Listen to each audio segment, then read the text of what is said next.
जय श्री राम। आज का विषय है मध्वाचार्य। द्वैत मत प्रतिष्ठापक मध्वाचार्य का जन्म मैसूर राज्य के प्रसिद्ध क्षेत्र उडुपी में 8 मील दूर पाजक गांव के तुलु ब्राह्मण परिवार में पिता नड्डिल्लाय नारायण भट्ट और माता वेदवती के यहाँ विजयादशमी 1238 ईस्वी सन में हुआ। बालक का वासुदेव नाम रखा गया। इन्हें वायु का अवतार माना जाता है। इन्हें खेल और व्यायाम में बड़ा मजा आता था। शरीर बलिष्ठ था, इस कारण लोग इन्हें भीम कहने लगे। 7 वर्ष की आयु में यज्ञोपवीत किया और गुरुकुलवास के लिए वेदज्ञ गुरु तोटनतिल्लाय के पास भेज दिया। पढ़ने के समय को छोड़ शेष समय खेल में दौड़ स्पर्धा, तैराकी, मल्ल युद्ध आदि में वासुदेव प्रथम आते थे। गुरुजी ने खींचकर कहा, क्या तुम्हें अब तक पढ़ाए सभी सूक्त याद हैं? क्या तुम बृहस्पति हो? तो इन्होंने पद्मासन में बैठकर सभी सूक्त सस्वर सुना दिए। उनका मत था, दुर्बल शरीर में सुदृढ़ बुद्धि पनप नहीं सकती, सबल शरीर में ही सबल बुद्धि रह सकती है। 16 वर्ष की आयु में ये गृह त्याग कर वेदांती गुरु अच्युत प्रेक्ष से दीक्षा लेकर पूर्ण प्रज्ञ कहलाने लगे। गुरु जो मायावाद और अद्वैतवाद के पक्षधर थे, द्वैत मत के कारण इनका विरोध हो गया। 25 वर्ष की आयु में वासुदेव ने अच्युत प्रकाशाचार्य से संन्यास की दीक्षा ली। अब नाम आनंद तीर्थ हो गया। मध्व उनका वैदिक नाम है, अतः मध्वाचार्य कहलाए, जिन्हें अपने मठ का प्रधान नियुक्त कर दिया गया। कुछ दिन उडुपी में निवास करने के बाद वह यात्रा पर निकल पड़े। अभी तक शिष्यों को ज्ञान का ही पता था।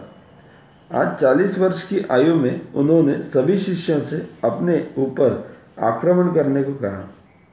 यदि ऐसा नहीं किया तो गुरु आज्ञा का उल्लंघन का पाप लगेगा। सभी शिष्यों ने बल लगाकर एक साथ प्रहार किया। आचार्य ने एक ही धक्के में सभी को जमीन पर गिराकर अपने बल का आभास करा दिया। उन्होंने अपने सन्यासियों के लिए अंग साधना अनिवार्य कर दी। एक बार बद्री की यात्रा करते समय डाकुओं ने घेर लिया, तब अपने शिष्य उपेंद्र तीर्थ को कहा, देखते क्या हो, जिस हाथ में तुमने संन्यास दंड पकड़ा है उसी हाथ में अब कुल्हाड़ी पकड़ो। डाकू के हाथ से कुल्हाड़ी छीनो तो डाकू भाग खड़े हुए। बद्रीनाथ में महर्षि व्यास के आश्रम पर उनके दर्शन हुए। मध्वाचार्य को उन्होंने ब्रह्म मंत्र पर भाष्य लिखने को कहा। महर्षि कार्य कठिन है, तब व्यास ने कृपा कर अलौकिक शक्ति प्रदान की और उन्होंने भाष्य लिखा। जब भीषण तूफान में नाव फंसी, यात्रियों का जीवन संकट में था, तब निवेदन करने पर भगवान से प्रार्थना कर उनका जीवन बचाया। एक समय द्वारिका चले जहाज में चंदन आदि अनेक वस्तुओं के साथ श्री कृष्ण जी की प्रतिमा भी थी। उडुपी से 3 मील दूर समुद्र में डूब गया। मनुष्य तो बच गए, पर प्रतिमा डूब गई। खोजने पर स्थान का पता नहीं लग रहा था। तब ध्यान कर बताया कि मलबे में ही प्रतिमा है। गोताखोरों से निकलवाया और कंधे पर रख उडुपी में उसकी स्थापना की, जो आज तीर्थ बन गया है।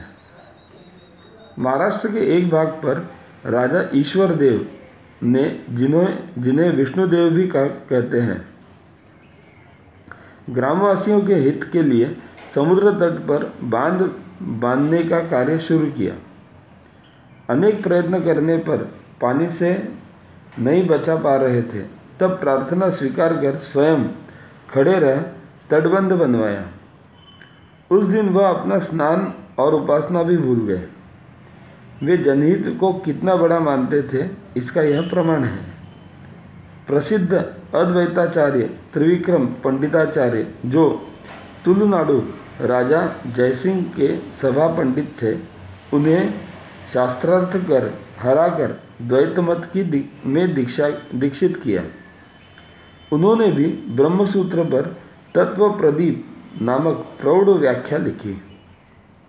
मध्वाचार्य ने अपने जीवन काल में छोटे बड़े 39 ग्रंथ लिखे, जिनमें से कुछ अद्वैत मत के खंडन और कुछ द्वैत मत के मंडन और कुछ अन्य थे।